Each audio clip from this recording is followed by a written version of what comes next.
Ada apa, Pak? Teman-teman, brand kita viral gara-gara tuduhan bahan berbahaya di minuman kita. Kita harus mengatasi ini, kita harus buru-buru klarifikasi. Tapi tuduhan ini benar nggak, Pak? Kita harus cek dulu, lalu beritakan ke publik apa adanya. Kode etik perhumasan pasal 1 dan 4 menuntut kejujuran dan tidak boleh informasi yang menyesatkan. Mohon penjelasannya ya. Semua pelanggan saya para mengembalikan semua produknya. Kalau memang aman, kenapa tidak kalian jelaskan saja?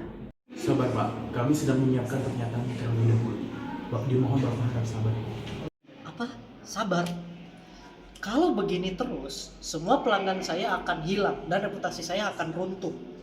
Saya tidak mau tahu. Pokoknya selesaikan ini secepatnya.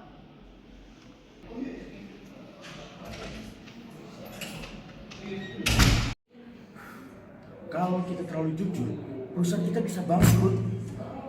Cuman bilang aman aja udah selesai masalah ini. Benar. Jangan jelaskan bahan terlalu detail. Kita harus hindari tuntutan hukum sebisa mungkin. Tapi kalau kita bohong, Pak, ini beresiko tinggi bagi perusahaan. Publik punya hak tahu. Yaudah, kalau boleh keluar.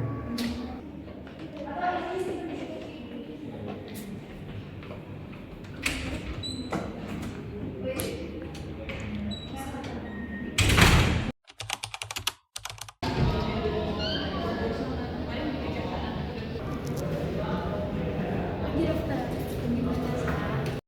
Jadi dokter, di sini saya sebagai PR officer ingin bertanya nih dokter mengenai minuman vitamin kita nih.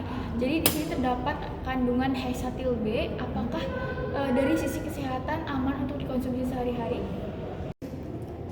Sebetulnya kandungan ini tuh aman-aman aja, tapi memang kalau dikonsumsinya setiap hari itu bakal ada efek samping yang merusak bagi kesehatan tubuh. Jadi memang dianjurkan untuk dikonsumsinya di waktu-waktu tertentu saja, Mbak. Kalau begitu berarti publik harus tahu resikonya ya, dok? Betul, publik memang harus tahu karena kalau dirahasiakan sepertinya bakal menimbulkan dampak yang agak chaos buat perusahaan Mbak sendiri. Oke, dok. Terima kasih banyak ya dok atas penjelasannya. Saya akan menyampaikan ini ke perusahaan saya.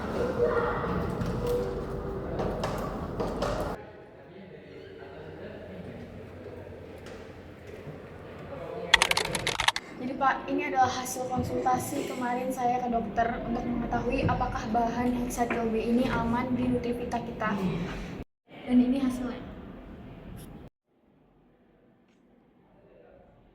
Kita harus jujur Pak, menyembunyikan fakta berarti melanggar pasal 9 Kode Etik Perhumasan, di mana humas tidak boleh menyembunyikan fakta yang merugikan publik. Tapi keberlangsungan perusahaan juga penting. Karyawan kita mau dikasih apa? Kita punya karyawan, vendor, investor, mau dikemanain mereka? Tapi justru karena itu kita harus jujur Pak. Kalau misalnya kebongkar hoaks, reputasi perusahaan kita bisa hancur selama-lamanya. Tetapi jika ingin jujur, kita harus memilih kalimat dengan hati-hati agar tidak terlihat seperti mengaku bersalah.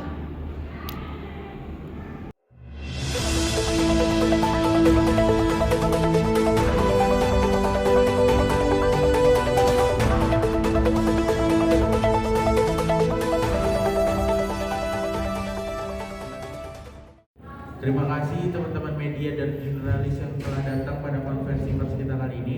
Di sini kami perusahaan Nutrivita ingin memberikan klarifikasi bahwasannya produk kami menggunakan bahan Hesatil B yang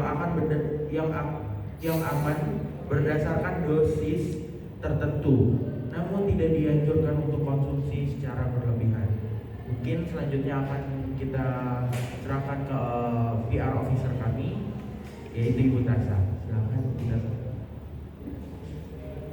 Baik, sebagai praktisi humas, kami akan terus mengikuti kode etik perhumasan dan juga IPRA dengan terus mengikuti dan terus memberikan integritas kepada konsumen kami dan lebih memperhatikan kesehatan mereka. Oke, mungkin di sebelah saya ada Ibu Dokter yang telah menangani kasus ini dan mencari detail-detail kasus ini. Mungkin kita serahkan beliau untuk menyampaikan dukungan atau sepatah dua kata. Baik, kami juga sangat mendukung langkah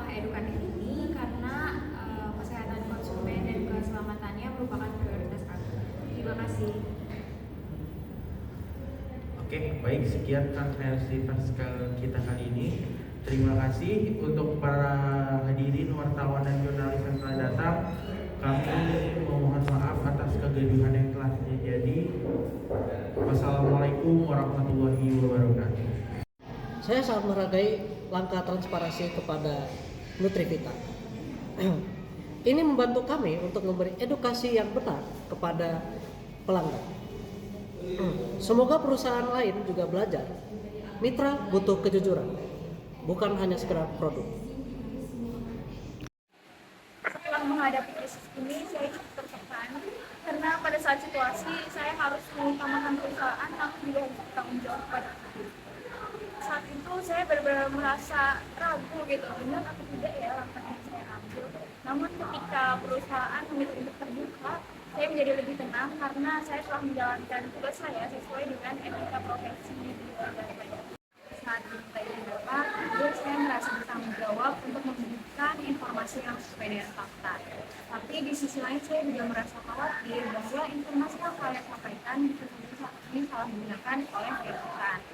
Namun akhirnya pihak perusahaan tetap memutuskan untuk terbuka kepada publik, dan jujur di situ saya merasa lebih nyaman dan lebih lega karena informasi yang saya sampaikan bisa berguna dan bisa memperjelas kebenarannya pada publik. Terima kasih. Saat proyek berlangsung, saya merasa waspada dan hati-hati. Saya harus memastikan semua pernyataan tidak menimbulkan masalah hukum. Posisi ini harus membuat saya berpikir dengan sangat hati-hati. Setelah saya diambil, saya merasa lebih tenang karena perusahaan tetap menyampaikan informasi dengan cara yang aman dan sesuai dengan aturan. Jadi, dari kasus tersebut dapat kita simpulkan bahwa kasus yang terjadi pada perusahaan Nutrivita berawal dari adanya tuduhan penggunaan zat adiktif yang berlebihan dalam produknya. Masalah muncul ketika perusahaan dihadapkan pada dua pilihan, yaitu menjaga citra perusahaan dengan memberikan pernyataan yang menenangkan atau menyampaikan fakta secara terbuka kepada publik.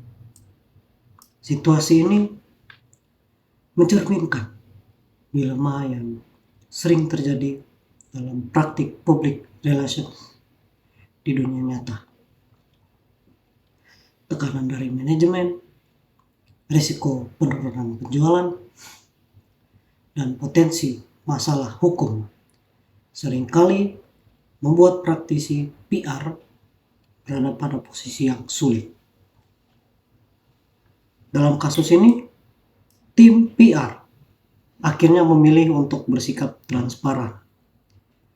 Mereka menyampaikan bahwa produk memang mengandung bahan tertentu yang aman dalam batas dosis tertentu. Namun, tidak disarankan untuk dikonsumsi secara berlebihan. Keputusan ini sesuai dengan prinsip yang tercantum dalam Kode Etik Perhumasan Indonesia, terutama tentang kewajiban penyampaian informasi yang benar dan tidak menyesatkan. Kasus ini menunjukkan bahwa transparansi tidak selalu merugikan perusahaan.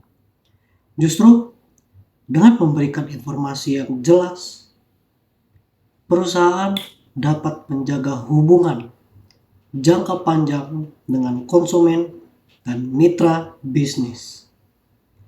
Kepercayaan publik bukan dibangun dari janji, tetapi dari sikap terbuka dan konsisten dalam menyampaikan informasi.